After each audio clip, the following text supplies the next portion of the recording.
We're celebrating with co-founder of Heart, Steve Fossen, and it brings us to Heart by Heart, your labor of love, your project with Michael DeRosier, also the classic drummer of Heart. You got the rhythm section from Dreamboat Annie, and of course Little Queen and Dog and Butterfly and all the greats. Um, what a set list!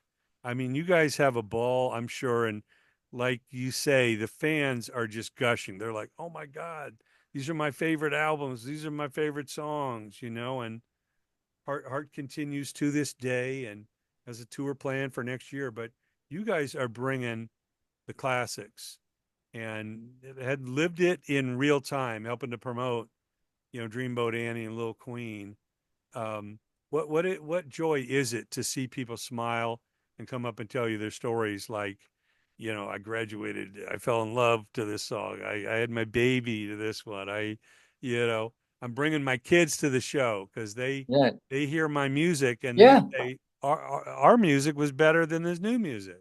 Well, we hear that a lot too. Yeah. From the kids and grandkids of the people that saw us back in the original band back in the day. And then we were we all heart by heart always go to the lobby after the show. And we, Yep. of course, will sell merch, but we also tell people if they have any heart memorabilia they want to have us autograph, we'd be glad to do it. So we had a couple come up to us and they said, "Yes, our daughter was conceived to Dreamboat Annie." And, Oh yeah. okay. This must be the magic man right here. Yeah. Yeah. No, it was So you hear some really nice, I mean, really nice stories, and people that do you remember playing such and such a town back in 19? I mean, I said, well, yeah, I remember playing, but I can't tell you what the stage looked like or anything, but it's always good to hear from the fans, and they really appreciate what Mike and I did, and that's the bottom line is you want your fans to appreciate what you did and not take it for granted, you know what I mean? And it's uh and it's the Mike and I, soundtrack to their life. Yeah, they can yeah, remember what car they were driving and where they were living and what job they exactly. had and all that. And Mike and I and Summer, when we put the band together, we said, hey, there's no point putting this band together unless we convince everybody in the band to faithfully reproduce the songs as close to the original as possible. And that's what makes people love to hear us, because a lot of times when Heart by Heart first starts the set, people kind of are standing there and they don't know what to expect. But once get they hear that we produce the songs and the way that they remember them, then they just let go and have a good time. And that's what we're trying to do. It's just create that magic feeling that they had back when they first heard Heart on the radio and first heard Heart in concert back in the 70s and early 80s. Well, it was a simpler time then. Growing up, we seemed to, without social media and computers and cell phones and all, we seemed to have less, worries. And there were always challenges, whether it be with relationships or your job or getting ahead in life. But, concert tickets were like $10, you free parking, you get a t-shirt for $10 out front. I mean, everything was just so simpler at the time. Yeah.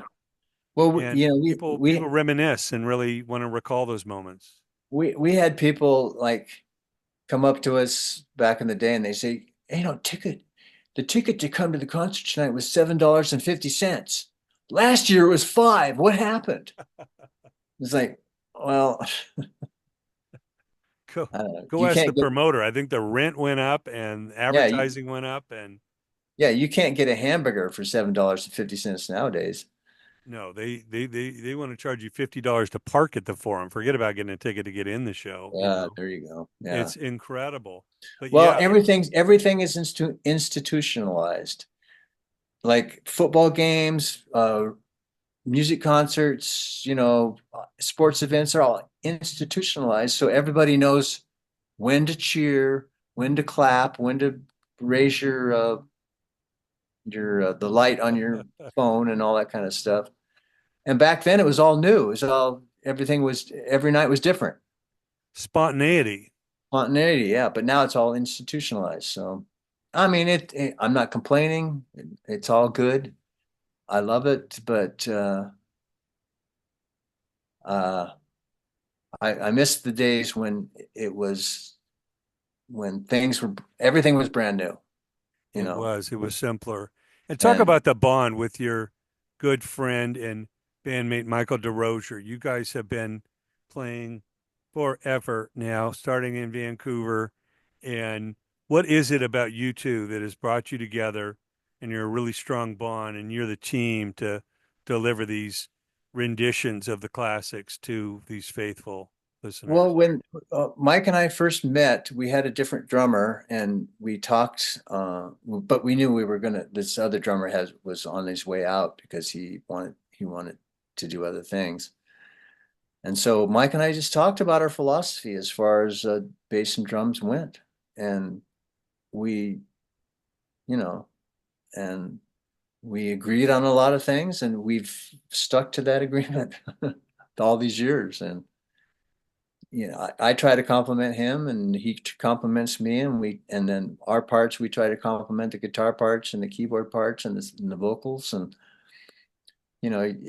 like I said a long time ago, when you craft your part, you, you craft it so that you're not stepping on, the guitar parts. You're not stepping on the vocal part. You're not, and it's not distracting. I mean, some players, not necessarily players that have hit records, but I'll go see bands around town and stuff, and one one instrumentalist or another, they're so busy with their part that you you're distracted from every other thing in the band other than them. Every time you're trying to listen to the vocal, the some instrumentalist does something that distracts your mind from what's going on with some other musician in the band. So what you're trying to do is leave room for yourself, but leave room for everybody else too.